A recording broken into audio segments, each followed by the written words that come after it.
Wow, so that's crazy. Let me share my screen. Only 2 days ago, Ed Sheeran said, "I'm stopping if I'm losing this copyright trial against Marvin Gaye." So then yesterday he won, and today he released 30 new songs, 30 new videos, and also an announcement with Apple Music that he performs on this concert.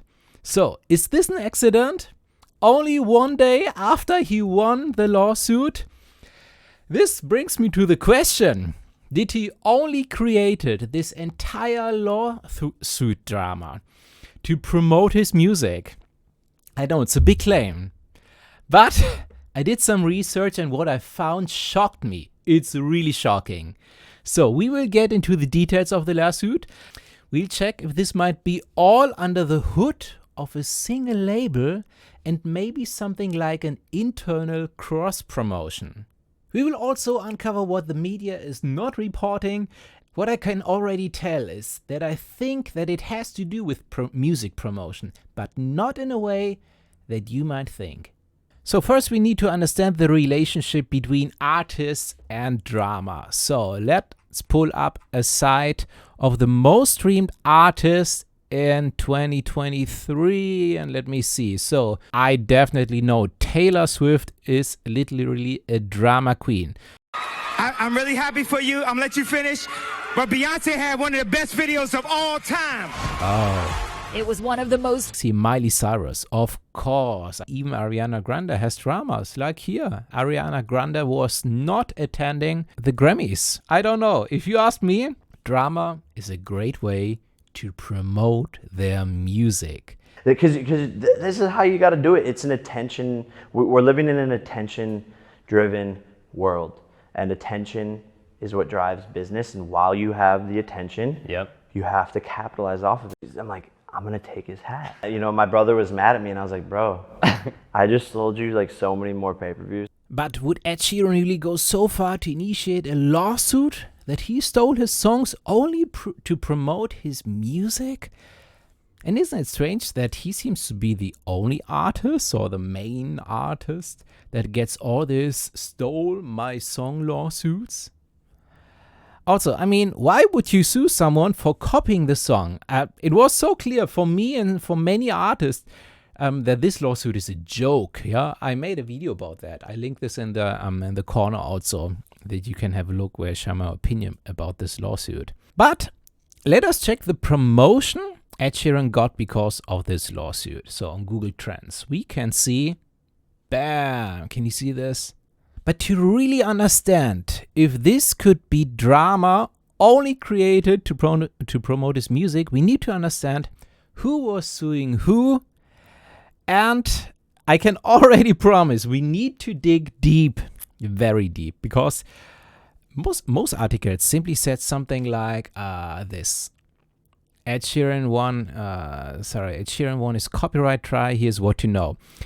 The heirs of Ed Townsend, who co-wrote Let's Get It On with Marvin Gaye, had accused Popstar. So, the heirs of Ed Townsend, who co-wrote the song. That's what most articles say. That's where they stop. But who is this? And this is complicated. Because sometimes you find the name Catherine Griffin Townsend. Or for example, there's this one magazine, let me see, this article here. Who are Ed Townsend heirs? Catherine Griffin Townsend and David Townsend. So it seems that this is Catherine and this is David, right? But no. This is Catherine, that's correct. I don't know who this guy is. It's probably her husband, but it's not David.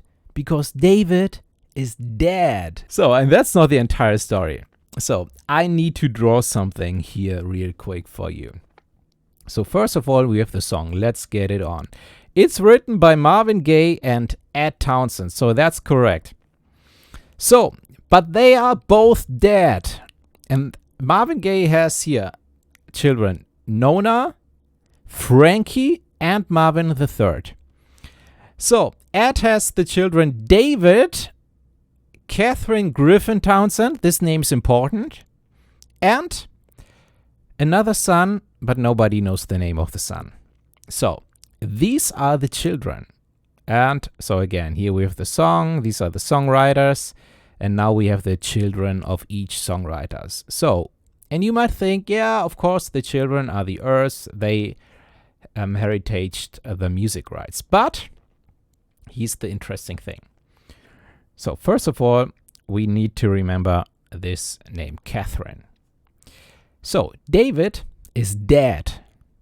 So, and by the way, of course, and they are all also dead. Also, that was very hard. He got shot by his father, Marvin Gaye. So David Townsend.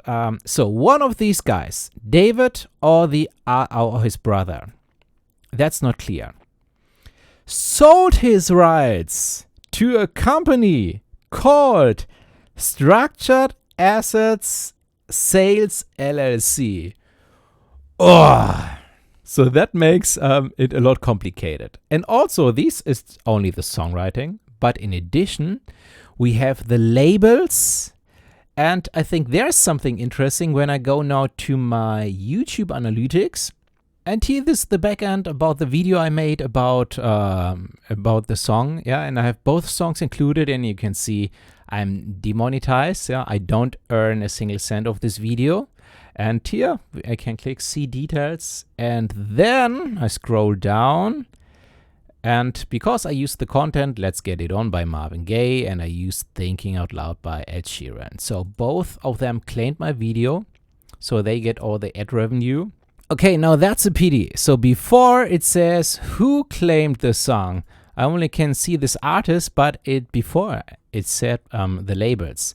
So this was UMG, as far as I remember. That's Universal Music Group. And this here was WMG, Warner Music Group. That means it seems to be not the same label.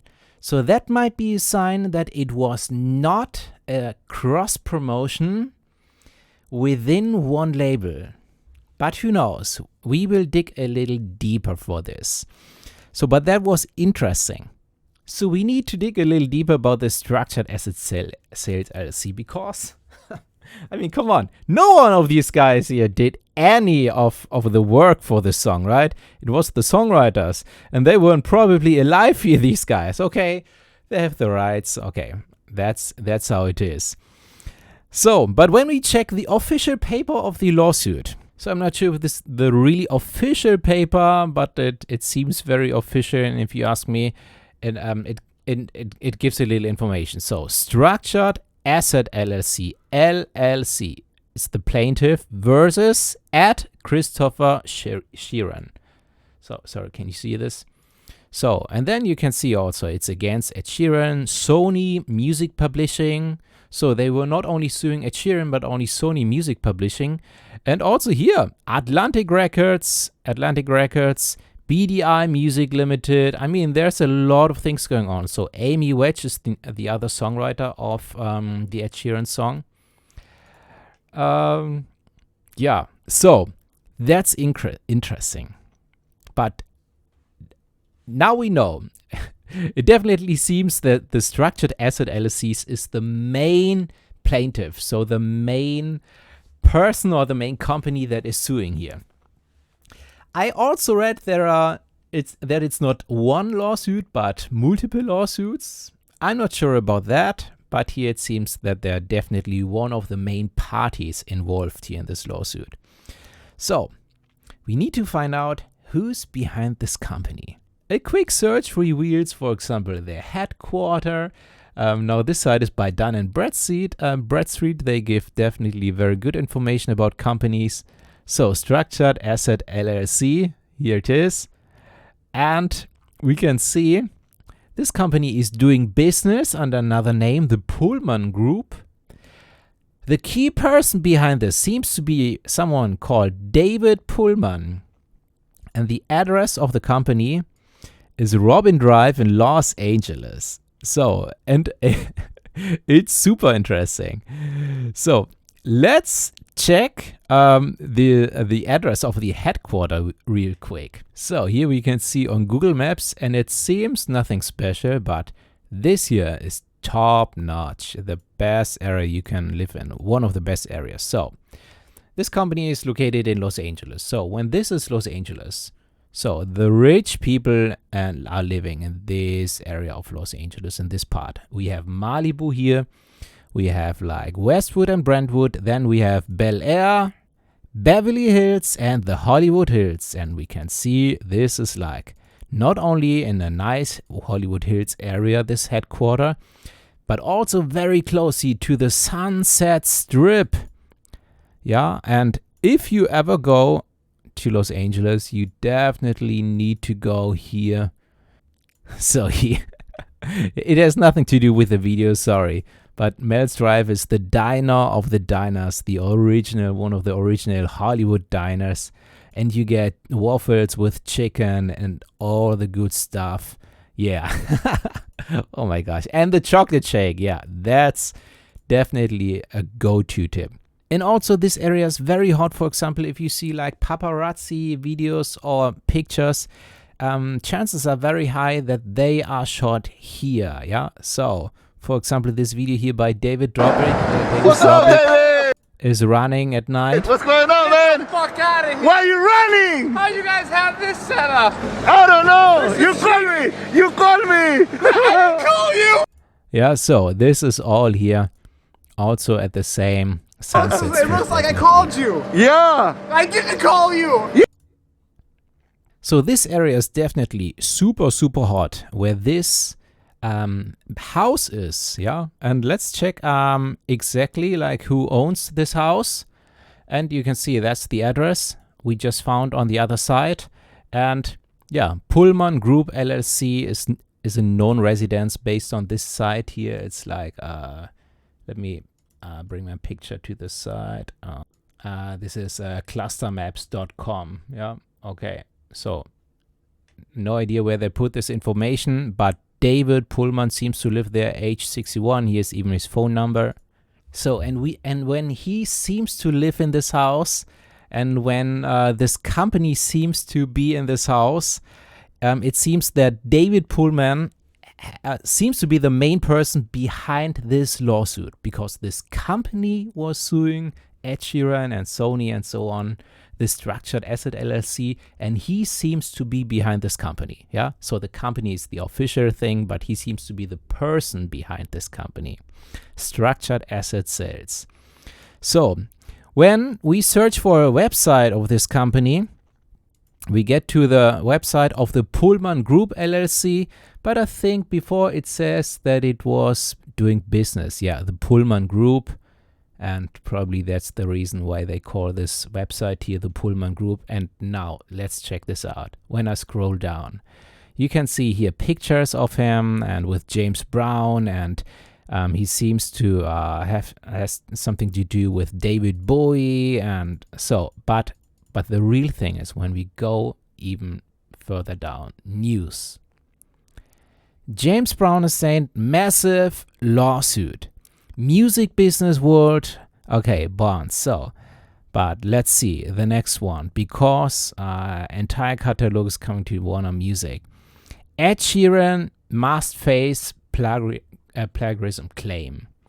So another jury here. So this page here is full of articles about copyright infringement and lawsuits, and here David Pullman discusses 100 million Let's Get It On lawsuit, but also Led Zeppelin.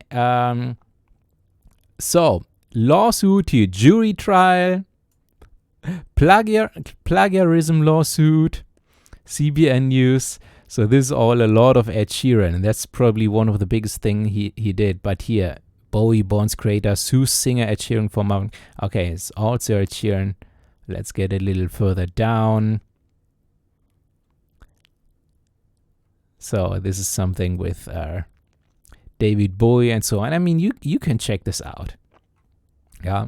At the end of the day, I have no idea what this man really does. He seems to buy and trade music rights. And to me, it seems that he caused this entire Ed Sheeran drama, not Ed Sheeran. Yeah, it seems that he started all this. And It might be because he wanted to win, but maybe he only wanted to promote his song Let's Get It On. And if you ask me, he knew that the song would benefit from this lawsuit. For example, I alone listened at least 10 times to Let's Get It On and also to Thinking Out Loud, only because of this lawsuit. So, does this mean that's the main reason for the lawsuit? I don't know, but I can imagine yes. This might be the only reason. But maybe with a small chance of success that David Pullman with his structured asset sales company thought, yeah, maybe if we win it might be a big jackpot, who knows? But in any case, our songs get played more often. And when he has a history of lawsuits, I'm not sure. So, because